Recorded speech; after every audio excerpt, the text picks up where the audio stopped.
Bonjour, je suis Soufiane Hutt, 38 ans. Je suis éducateur spécialisé pour jeunes délinquants, jeunes en situation de délinquance. À côté, je suis auteur. J'ai grandi dans ce quartier de quasiment toute ma vie.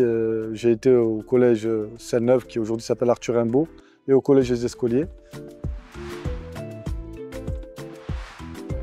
Moi, je suis éducateur de jeunes délinquants.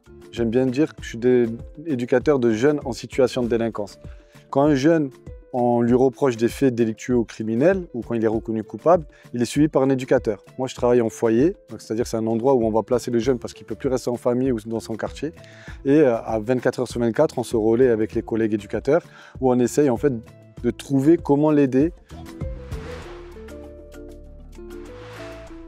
En fait, moi, j'ai quitté l'école très tôt, après le bac, et après j'ai été militaire pendant 5 ans. Je me suis engagé à la Légion étrangère et après j'ai repris mes études pour être éducateur. Et là aujourd'hui je suis en train de reprendre mes études pour faire un master.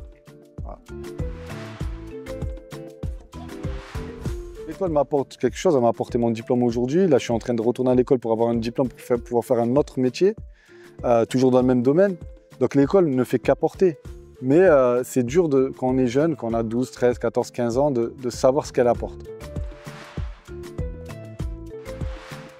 C'est une prof, alors elle n'est plus prof, je pense, c'était Madame Ayotte, prof d'anglais, et c'était magique. C'était franchement, elle nous faisait lire des livres, en 5e, je l'ai eu.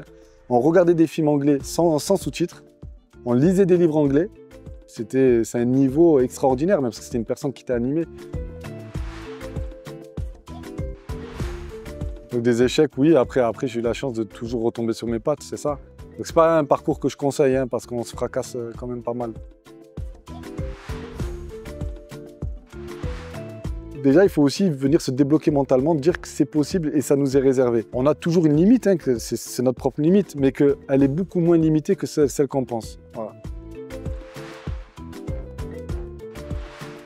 C'est essayer de comprendre à cet âge-là que même si c'est vrai qu'on est là pour rigoler avec les copains, les copines, etc., les choix, et encore plus aujourd'hui avec cette génération, avec Parcoursup, etc., les choix qu'on fait aujourd'hui en 4e, 3e, seconde, première, terminale, sont des choix qui peut-être vont te fermer des portes plus tard. Ils vont t'en ouvrir peut-être, mais ils vont t'en fermer plus qu'elles vont t'en ouvrir. Donc ces choix-là, il faut les faire de façon le plus réfléchie pour aller dans une voie qui ne soit pas une voie de garage, qui soit une voie qu'on a choisie, parce qu'on ne réussit pas les études longues. Longues, ça peut être un BTS, ça peut être un bac pro. Donc il faut le comprendre maintenant et essayer de se nourrir de ce qu'on rencontre à l'école et de faire en sorte de choisir une filière qui nous plaise.